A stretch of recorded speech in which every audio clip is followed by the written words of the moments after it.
a bigger thing there too, also just kind of keeping the people, right? So you got to keep customers, you got to keep the partners, but you got to make sure that the troops believe. And you got this kind of stuff in Europe, whether it's going to get approved or not. And truth be told, there's probably a lot of probably folks in sales that say, hey, we'd rather just stay and be independent. So how do you make sure that you can kind of effectively communicate kind of the vision and the passion and the optimism that you have for the future to them? Randy, it was a comment made by, it may have been Greg Hedstrom or one of the people, about transparency. And I'm a massive believer in trust. I think everybody is. But it's so foundational to my life. And so being transparent is one of the ways you gain trust. And I am incredibly transparent with people about my personal feelings about good and the bad. And that transparency is one of the ways that I gain trust. So people, if they trust me and I say, hey, listen, we don't have all the answers. I did a presentation for our leadership in Vegas a couple of weeks ago, and I'll share just a little bit. And I said that I shared on May 26th, and I shared a slide that had a lot of dark clouds and some negative comments from team members, customers, and partners. Mm-hmm. And I shared a slide. The next slide was a slide with sun beaming through, but there were still some clouds. There's some clouds of uncertainty. We don't have all the answers yet, but there's a lot more. And then the positive comments from partners, customers, and team members that said, hey, there's still some uncertainty, but people are looking for that type of trust and transparency. And when you're a leader, you're really in a position where I cannot tell somebody something that I don't believe myself. I won't do it, haven't done it.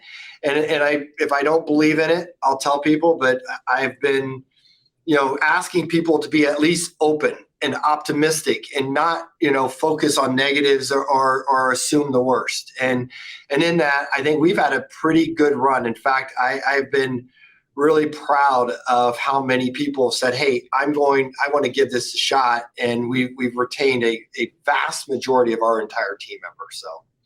That's great. Kind of a funny story tied in with that. When I was at Sun Microsystems running North America, Oracle had announced they were going to buy us. Nobody in the room knew, but I was going to be going with Donatelli and Hurd over to HP to run the Americas. And we're kind of at our last, I think it was a partner conference or something like that. And I don't know if you know Continental Resources, they're kind of Boston based.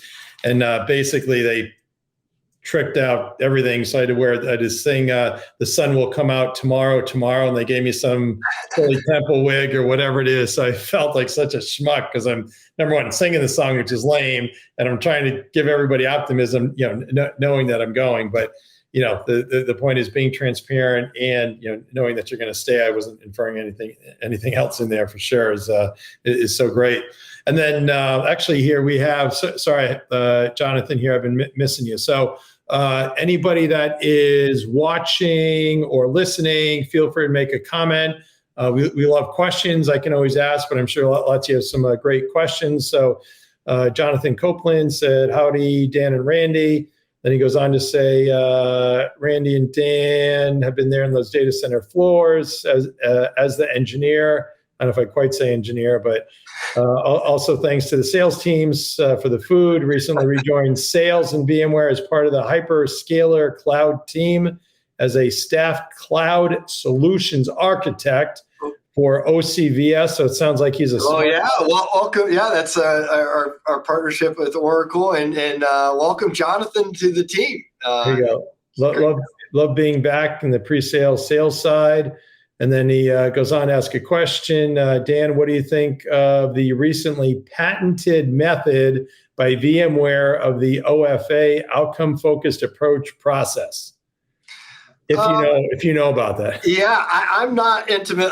This is where I am not intimately familiar with that, so I don't want to speak about some. Sorry, no, it's probably good that you're not. But Dan, if you want to ask more around kind of anything on the go-to-market side, or people, or leadership, or sales, definitely ask that. So you also have some openings that you guys are recruiting for, or always looking for top talent? We are. I mean, listen, great salespeople and sales leaders are hard to come by. And we are looking for the best. We think we provide one of the most unique cultures. VMware is, I've found to be different than any place I've ever been in the fact that we treat people, we drive in for results as any sales organization does. We care about our customers deeply. We have a great culture of treating people the way we'd want to be treated. Which, by the way, is sometimes being challenged and to be the best we can be. I want to be, people to do that, bring out the best in people. So we think we offer an incredible culture, incredible technology, and really an incredible future. So hopefully, if you're looking and you're a top talent, we'd love to hear from you. Great. And there's, I think in a good way, some of that initial kind of Diane Green and then Pat Gelsinger, kind of a lot of that. Not that the Northeast isn't, but kind of that California kind of culture, niceness aspect. Yeah, it is definitely. You have the best of that kind of, I don't say touchy feely, but the people side with then the kind of the EMC execution engine, which is kind of the perfect blend, right?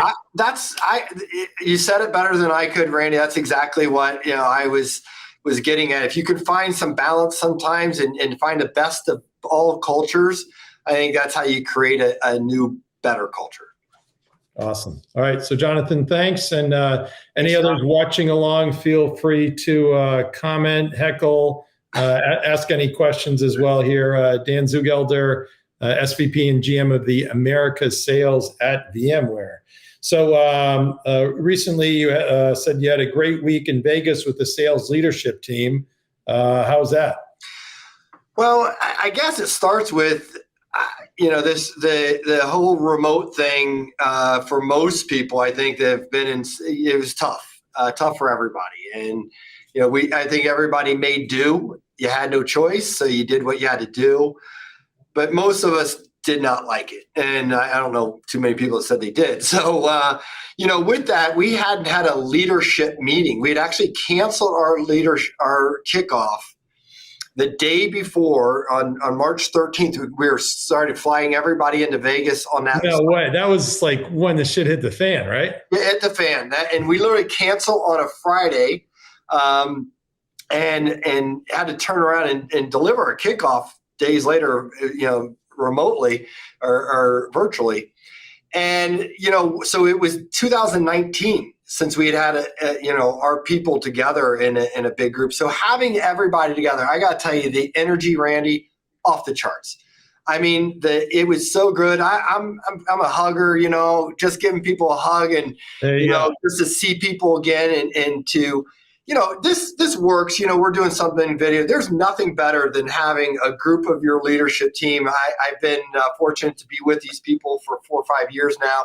So people have really deep relationships, to be able to be there and to feel like, hey, we can exit today on the same page. We collectively are doing this as a team. You can't do that virtually. You can't look into a camera and accomplish that, in my opinion. So the energy level off the charts. And, some of it was hard work and all that. And some of it was just, having a drink and a meal with people. And so anyway, I have to say, if you can't feel it in my voice, it was an incredible week. And one I hope everybody got as much out of it as I did. That's awesome. And you've also been one of the key leaders around the gender equity initiatives. Any best practices there to share? Well, I feel like, I have 2 daughters, actually one daughter that is going to her second year internship at Dell. Dell has, they have one of the best internship programs that exists. My son worked at Dell as well, and they do an incredible job. Jason Romsey that runs it is just a top leader, and his entire team really does a great job. But, having daughters, I think, I have a daughter who's 24 as well. And as a teacher, you say, hey, listen, how do these people want to be treated? And they want to be treated, you want the best for them. And so you look in the workforce, and one of the reasons that attracted me to VMware is how we treat everyone. And it's fair across the board, no matter what your background is, where you come from, your gender, and so forth. So I think it's great. I'm a big believer in it, and I think people thrive in this environment. Awesome. It's so important. And then at Penn State, do they have a sales program? They don't have a sales program. It's a pretty, Randy, it's one that I know very few universities have.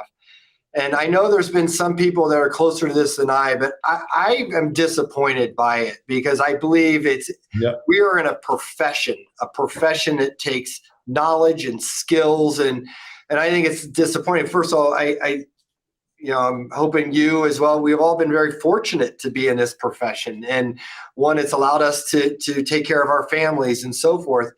And I think it's disappointing that more universities don't have those curriculums, those programs. I think something's being missed. Yeah, and especially just around the whole diversity topic, right? It's like, okay, what a great way to get more. Everybody says, you're kind of DEI policies and what are you doing in sales? Or the problem is you have such a small group to work with, so you can nurture and cultivate that.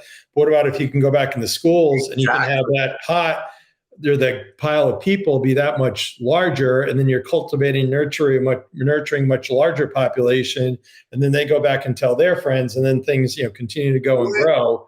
It's just crazy. And somewhere like the Penn State, like how do you not have and then how do you not like at Boston College, right? How many people end up in? I'm not going to be in sales. Like, okay, when you graduate, what are you going to do? Okay, most people are going to end up in sales, and then they're not trained. But then those who were fortunate enough to go through the programs or just have such an unfair advantage. It's crazy. Mike, I don't know if you ever knew Mike Ruckers or not. I did. I knew of him. He was CEO when I was a new sales rep, so he wasn't spending a lot of time with me. But great guy, and talked to him a few times. So he's funding a sales school where he went at Idaho State University. I'm helping him with a few things, but I was with Ken Doherty and God, I'm going to think of his name later. He's I'm pretty sure he's at VMware, runs Tom Fryer. Okay. Tom, and I think he's on your team. But anyway, we have kids at Alabama, so we went talked to class down there, and for those that have the programs, it's definitely so impressive. I think it's a major miss for universities. I think it's an incredible profession. By the way, if you're a sales leader, you're always looking for talent. So your pool needs to get bigger. And if you've got more people indoctrinated into this amazing career early on, the pool would naturally get better. You would get better quality people and more of them. And more diversity. And more diversity would naturally come with it. There you go. Completely agree. All right. We got a question here from Peter Brennan, I believe newly minted CRO. Yes, Peter, congratulations. You've got some VMware DNA, so obviously. Yeah, a top leader. And Peter, it's great to hear from you. And in fact, I've been following you a little bit on your new job and your wishing you well. Sounds like a fantastic opportunity. Awesome. It is for sure. Fortunately, Peter, though, as you can tell, probably you can just coast because Greg DeFraya has everything wired and your numbers are all set. But anyway, all right. So Peter asks, can you share details on how you keep the field focused on advancing client priorities and bringing in revenue during the potentially distracting Broadcom acquisition? I'm sure all leaders are faced with unique distractions within the current economy. So you touched on a little bit before, but I think it's probably around the top of just focus. So, you've got the whole, economy issue, some customers now, maybe financial services especially, aren't kind of doing as well. You got the Broadcom thing and your reps are just like, oh my God. And also I think the younger generation also thinks the grass is always greener. I got people call me all the time and I stop after 5 minutes, like, hey, number one, grass is not always greener. So kind of what are some of your thoughts? Well, I think you kind of hit it, Peter, is that the great equalizer in focus is when you get everybody collectively thinking about the customer. So whenever, and listen, it's sometimes easier said than done. I'd be the first, people are human as well. But when you fixate everything on the value you deliver to customer and customer challenges and so forth, it allows them to get more focused than ever before and less worried about the changes that they can't control. Like what's happening with Broadcom, what's happening with the economy, those are things that are outside of their control. And, we all sometimes spend too much time worrying about things we can't control, right? And what can you control day to day It's being there in front of your customers, helping them solve their problems. And so if you can try to fixate people as much as possible, I try to do that from, leading from the front, is when they see that and they're seeing their peers and everybody all fixating on that, it is the great way to make an impact of something you can control